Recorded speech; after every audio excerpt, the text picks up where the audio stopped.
today we're talking about medieval torture and the worst types of torture. Obviously, if you clicked on this video, you know I'm going to be talking about some extreme topics today. So this is your official warning that there will be very, you know what I'm going to talk about. And this is history. Yes, this is a very hard time to be alive. And a lot of people think that this is the worst time that we've ever had as human beings.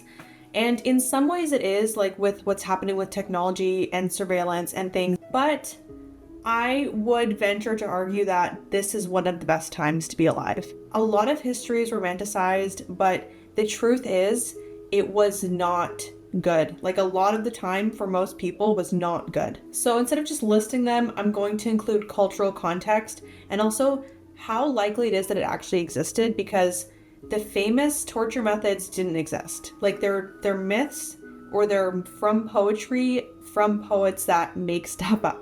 So I'm going to start with my personal favorite torture method, which is the blood eagle. And I think that this is my favorite because I saw it in Midsummer. The first time I saw Midsummer, I was like, what the hell is that? It is so freaky and fucked up and scary. Medieval sagas of this time describe captives having their backs cut open, ribs pulled outward like wings, and lungs pulled to hang over. So also salt was allegedly sprinkled on the wounds for extra pain. And these accounts of the blood eagle, the two accounts that exist, are for taking revenge on enemies. So fortunately, actually, this is not a real torture method. It's indeed one of the mystical ones where there is no archaeological proof, and also historians mostly believe it didn't happen. And most people consider it a literary device rather than like a historical torture method.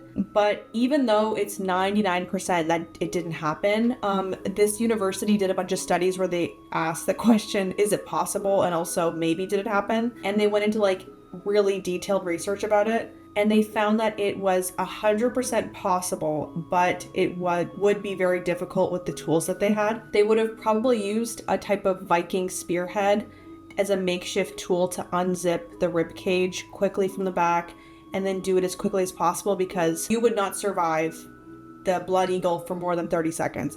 You wouldn't survive. So even if this did exist, it wouldn't really be an effective torture method. And the scene in Midsummer, that's kind of a play on the blood eagle, he wouldn't be alive. So that's kind of like a mystical version of a horror event. And such a weapon might even be depicted on a stone monument found on the Swedish island of Gotland, where a scene carved into the stone depicts something that could have been a blood eagle. Any attempt to reshape the ribs into wings during the blood eagle would have resulted in someone not surviving it.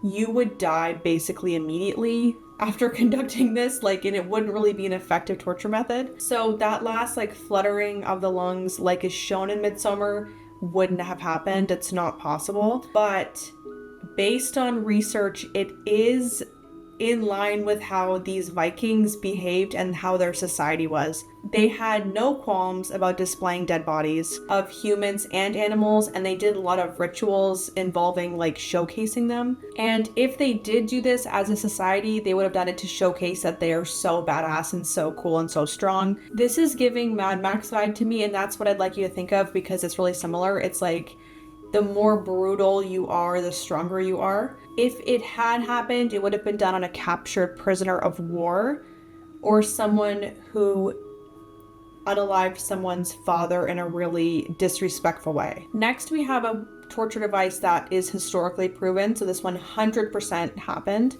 and it's called the rack. It was used in the Tower of London, a royal palace that was also a prison, starting in the 15th to 17th century. So it's basically a wooden frame with rollers at each end, and the victim's wrists and ankles were tied to each end. And the torturer would turn the handles gradually and stretch the body gradually. This is the classic medieval torture method that's seen in pop culture.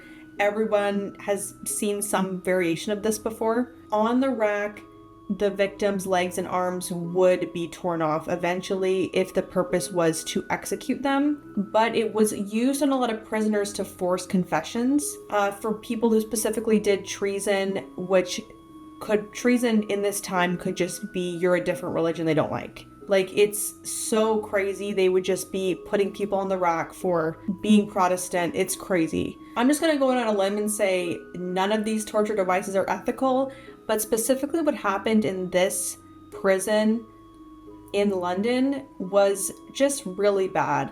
A famous person who died on the rack was Anne Askew, and she was a prisoner in the 1500s, and she was basically a heretic, and they were trying to force her to name her Protestant conspirators. She was defying religious authority and trying to practice religious freedom, but after she refused being tortured on the rack and she would not give anybody up, they actually had to carry her to be burned alive because she could not walk after being on the rack, which is so horrific. If you can really think about that, being stretched to the point where you can't walk anymore, that's just horrible. Now, the scavenger's daughter is a torture method that was also done at this same prison, historically proven. The scavenger's daughter is essentially the opposite of the rack, and they made it in response to, they wanted like an opposite version of the rack. It was a metal frame that compressed the victim's body on itself, and it was invented during the reign of England's 16th century King Henry.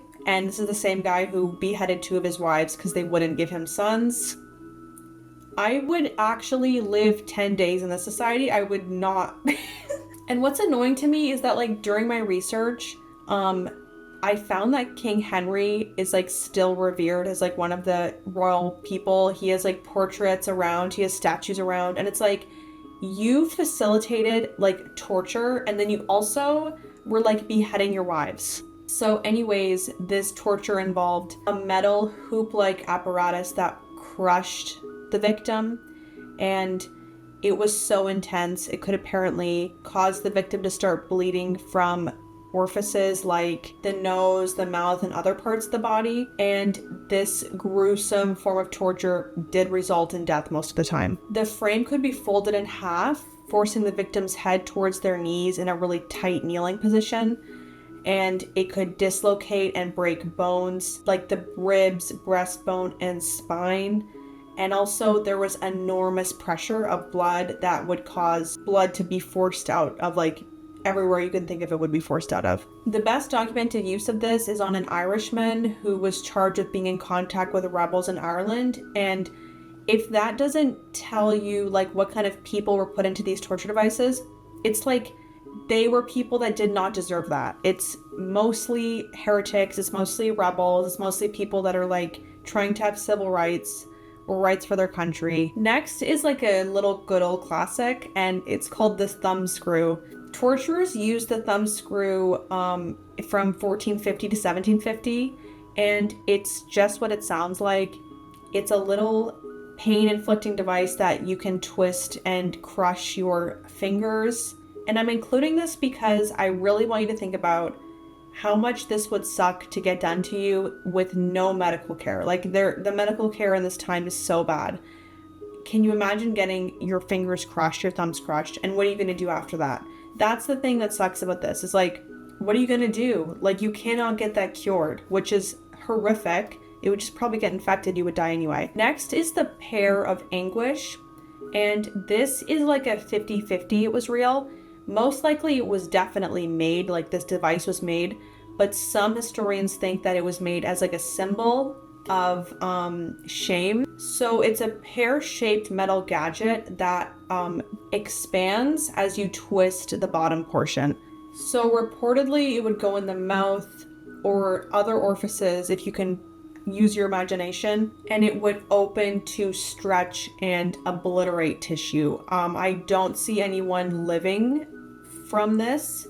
I mean, maybe women would live, but still, just like infection and trauma, I don't think you would live. In theory, the designs symbolize shame and silence because the victim was left unable to resist, as like if it was in your mouth, your teeth would be broken. When it was inserted into other areas, it was humiliating, and it just demonstrated like total humiliation and degradation. The pear is symbolizing in medieval times like abundance and fertility. So like it's the ultimate kind of turning something really great in their society into like a literal torture device is like the worst of the worst. Who was this torture designed for?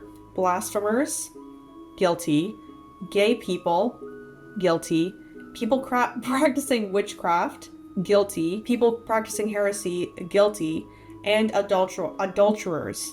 So this was just regular people doing regular things that were getting this torture device used against them. So unlike really reliable methods that we know existed, like the rack, there's no reliable documents that this one was regularly used. Now let's talk about the Iron Maiden, because this is going to ruffle a little bit of feathers. It's like very obviously this is an upright iron casket with spikes on the inside that would impale your organs, and you would bleed out slowly, or you would die of sepsis, I would say. But there is no evidence that this was ever used. It was an 18th to 19th century hoax, and most medieval scholars say that the Iron Maiden is a myth and a legend made after the fact. And any Iron Maidens that are on display were made after the hoax was a thing, and they made it as like an art piece. So any Iron Maiden you see at like a medieval torture museum was not a one used in medieval times. It still has a very cool name, like obviously, but yeah, this one wasn't used. So the head crusher, the name is pretty self-explanatory. This was used during interrogations primarily. So it's basically like increasing amounts of pain to try and get you to confess to something. It applied pressure onto the skull using this device that basically encapsulated the skull, and slowly the torturer could apply more and more pressure. This resulted in, first you would get like a fracture in your skull, and then you get brain damage, and then ultimately you wouldn't survive. Your teeth would all break, your eyes would pop out. A lot of the devices that they use, head crusher devices, had an area where the eyeballs would go, which is so and it emerged in Europe in the 16th century and was almost exclusively used by the Inquisition during interrogation sessions that lasted for hours and hours. So imagine this going on for hours. Finally, your brain would be forced out of the orifices, like your eyeballs and ears. It's not good. And if the torture was stopped midway, the victim would have irreparable damage done to their skull. And I don't think many would have survived this. So that one did happen. Next, we have the breaking wheel, and this is also called the Catherine wheel. And it basically was lying someone on a giant wooden wheel with their limbs extended, and the executioner would crudely break and smash their extremities and all of their bones. Usually this was like a blunt big hammer or like an iron bar, and the criminal would have their bones broken one by one. In some cases, like to maximize humiliation, their limbs would be woven through like the spokes of the wheel. So this form of execution was a spectacle. So this is one of those ones that is a public thing where people would come and watch, and oftentimes the body would just sit there for days and days and days in the public square. So it was more severe crimes, but still just the execution publicly and then the bodies being left in the public square is a show of force from the government at the time, or the people in power at the time, that like this is what happens to you when you break the law. Most of these, if not all of these methods, are meant to just have the longest amount of pain possible, and this one is just no different. So next is the one that personally I think would be the worst for me. Like I think this one's the scariest, and it's because you can kind of imagine it happening. It's called the boot or the boot press, and this was done during the Spanish Inquisition. That was basically a court established by the Catholic monarchs of Spain in like the 1400s to ensure Catholic orthodoxy, and its main goals were to root out people practicing other religions, or heresy as they said. And this was targeting Jewish people, Muslim people, and people accused of practicing their old faiths. So it was a lot of torturing people, trying to get them to name others that they were like practicing their faith with or whatever. And it's a lot more complicated than that, but it's worth noting. So in the boot foot press, iron boots or Spanish boots encased the victim's legs or feet and were hammered closed, would crush and break your foot and leg. The foot could be crushed entirely flat. So really think about that. I think this one is so awful to me because you would totally live and like you would not die from that. Like they could crush your legs in 2 of these boots. And there was lots of variations on how they made these boots, and because some of them went up to the legs, some of them were only the foot, whatever. But just the idea of your foot being crushed slowly and you would live is so beyond, like it's the worst one, I think. Like I can't even imagine that. So the next 2 I'm going to talk about are not deadly, but they're humiliation. So these were primarily used against really sassy, gossipy women, which is crazy. So the first one is the shrew's fiddle, and this is a contraption in which something goes around your neck and then your arms, and it traps you where you can't really do anything. It's kind of like that tomato classic medieval thing, but it was only for women in the 16th and 17th century England. And people say that its name is actually from the Taming of the Shrew.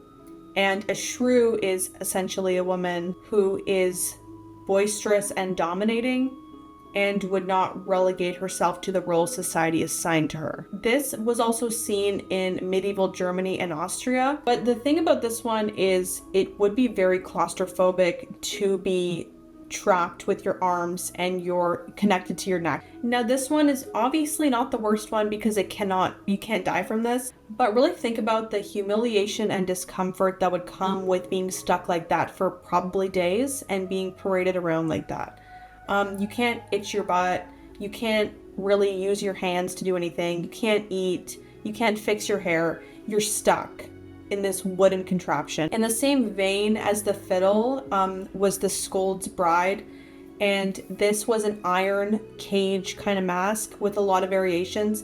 Some just clamped a metal thing on top of a woman's tongue to stop her from talking, and others actually pierced the tongue with this metal contraption. So it essentially made it so you couldn't talk. For women who were doing shrew activities, it prevented speaking, and it would cause like a super uncomfortable, like your mouth to be extremely exhausted, and also you would be salivating constantly. And I think what is freaky about the shrew's fiddle and the Scold's Bride is you can kind of imagine what that would feel like. Like you can't imagine what the Iron Maiden would feel like, but with these 2, you can just imagine having a metal spiked plate on top of your tongue so you can't talk. Now, you cannot do one of these medieval torture videos without talking about the brazen bull. Infamously, one of the quote-unquote worst tortured methods, and I think because it's so poetic, but it's poetic for a reason, because it is fiction. This was a legendary Greek torture device made by artist guy. So it's a metal bull statue that they hollowed out, and the victim was locked inside of it.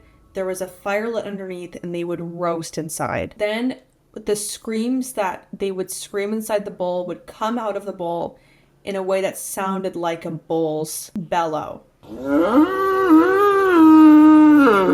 So a whistle built into the bull made any of the screams sound like a bull screaming, like a bull yelling. Modern scholars think this is fake, not only because there's absolutely zero evidence for it, but also the story of the brazen bull comes from a Greek historian who lived about 500 years after the events had supposedly taken place. And it's most likely a myth or highly embellished. And also just like the nature of the story of the bull, that its creator was trying to appeal to a really sociopathic ruler, and then him himself got tortured by the bull because he was just like the ruler was disgusted by him. That's really way too poetic for real life. Like, I think we all should know that. Now, the strappado did happen. It was a suspension torture device used by inquisitors in the late Middle Ages and early modern era. And unfortunately, this one actually is used today on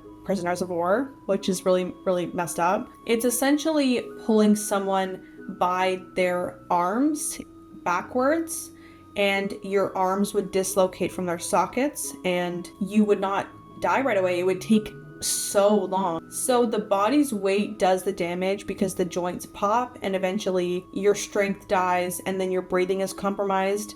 But this method of torture would take days and days to die from. It's so brutal. Now, next one is crushed by elephants, and this is like exactly what the name says it is. This is a real execution method by rulers in South and Southeast Asia, particularly in India, where Asian elephants were used. And these elephants would crush, dismember, or torture captives and prisoners for public executions. So this is a public spectacle of elephants literally crushing people. And the most messed up part is that the elephants were specifically trained to make this as painful and long as possible. These elephants would torture people slowly, and they were taught different ways to make it slow, which, come on. So this was most commonly decreed by royalty to do this to people. So you can see how that is not, like, that probably went awry, and a lot of people got crushed by elephants that did not deserve it. Historically, the elephants were ridden by an elephant rider / trainer who were able to prolong the deaths or also just kill people instantly in a kind of peaceful way. Like, they decided that's enough torture, I'm just going to kill you with my elephant. Specifically, the kings of Siam trained their elephants to roll over the convicted person slowly so that he's not badly hurt. So, like, they trained elephants to go roll over someone as slow as possible, but in a way that he lives longer so they can torture them longer for entertainment for the royalty. This one is just such a symbol of state and royal power. And it was also this idea that the state had power over animals. Now, next is Ling Chi, which is death by 1,000 cuts. And this is the most infamous. This might be the objectively worst one, I think. Somehow it's the simplest, and also I think the worst one you could probably get yourself into. This was a Chinese method used from at least the 10th century until 1905, and the victim was tied to a post while a bunch of executioners carved away flesh in very small ways, prolonging their death. So Ling Chi began when the torturer, wielding an extremely sharp knife, began by cutting out the eyes, and then presumably that would add to the psychological torture of it all. And then they would do relatively small cuts to the ears, nose, tongue, fingers, toes, and bing bongs. And then they would start to remove large portions of flesh, like ones from the legs. The entire process is said to last 3 days, and in total 3,600 cuts. And in the Yuan dynasty, 100 cuts were inflicted, but in the Ming dynasty, over 3,000 cuts were inflicted. So this kind of was varying throughout dynasties, but it was a very popular capital punishment. So this was a really public spectacle, and there was a ruler who got executed by this method that was shouting for a day and a half before he died. So that's a long time. That's not good. Next is the classic rat torture, and this is shown in a few media. Like, people really like this one. It was in the film Too Fast, Too Furious, and in the TV series Game of Thrones. This is one of the most terrifying torture methods if you're scared of rats. It is essentially just laying someone down, binding them there, putting a rat in a cage on top of their stomach, and lighting a fire on the rat's cage so the rats burrow into their stomach. The rat would dig its way through the victim's body in a desperate attempt to escape, and the method ensured a slow, excruciating demise. Victims of rat torture were usually prisoners of war or political opponents, and this 100% did happen. And sometimes they would use like a really, really hungry or diseased rat to make it worse. I gotta say, this is not that innovative. Like, this kind of seems like an off-the-cuff torture method. I can't even wrap my brain around it, maybe, because it's really horrible. Next is poena coeli, and this loosely translates to punishment of the sack. And that's not what you think it's gonna be. This was saved for people who killed their own parents. So it was done in the Roman Empire, and it was actually a decree that this was an official punishment for if you did that to your parents. It's based on this decree from this jurist who said, "The penalty of parricide as prescribed by our ancestors is that the culprit shall be beaten with rods stained with his blood, and then shall be sewn up in the sack with a dog, a chicken, a viper, and an ape, and the bag cast into the depth of the sea." So whatever killed you in this instance, like an animal bite or the beating or the drowning, it sucks because you're in this sack with animals and you're in the water. It's like Life of Pi, but worse. Some historians think that this punishment wasn't carried out this way, and this was saved for like only the highest like celebrity crimes, but it happened. Like, this was a decree and this was a rule in this Roman Empire, but it most likely didn't happen exactly as the decree said it should every time, because that's a lot of work and people don't have just a bunch of apes lying around.